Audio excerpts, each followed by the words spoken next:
Il est 8h33 ce 14 mars au centre de secours de Cherbourg. Le déclenchement des opérations vient d'être activé.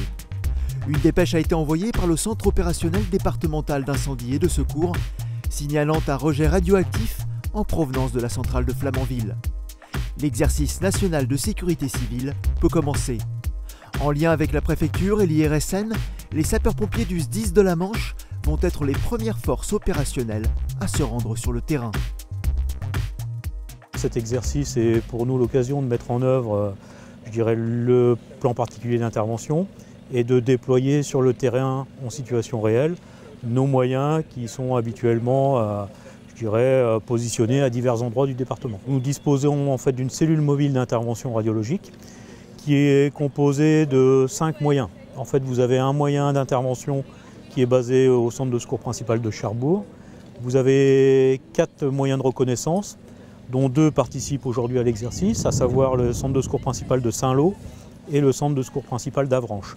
Et autrement, nous avons 2 cellules de reconnaissance qui sont situées dans les centres de secours de Beaumont-Hague et de l'Épieu. Donc en termes d'outils, en fait, nous avons des vecteurs que vous avez pu voir au cours de l'exercice.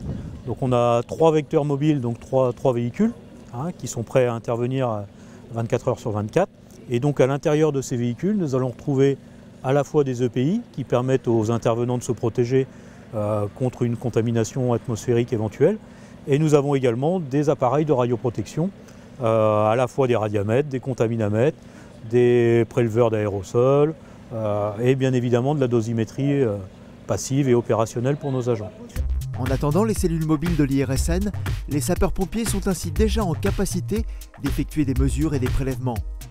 Ils peuvent s'appuyer sur l'équipement dont disposent les véhicules spécialisés de la CMIR, comme ceux, plus généralistes, d'appui et soutien incendie, risque technologique. Le rôle de ce véhicule, c'est plus particulièrement la reconnaissance. C'est les premières interventions, c'est-à-dire le périmètre de sécurité, voir exactement, faire un point de la situation, savoir identifier, savoir le type de produit à quoi on va avoir affaire.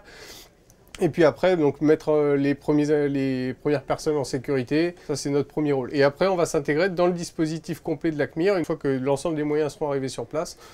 Ce camion-là s'appelle la CMIR, c'est la cellule mobile d'intervention radiologique. Donc, vous avez vu tout de suite donc, les VIRT, qui sont des véhicules risque techno dans la globalité.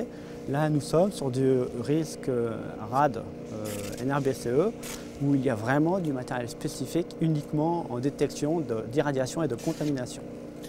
Que ce soit des radiamètres ou des ictomètres pour faire des relevés, des mesures, des prélèvements dans ce type d'intervention.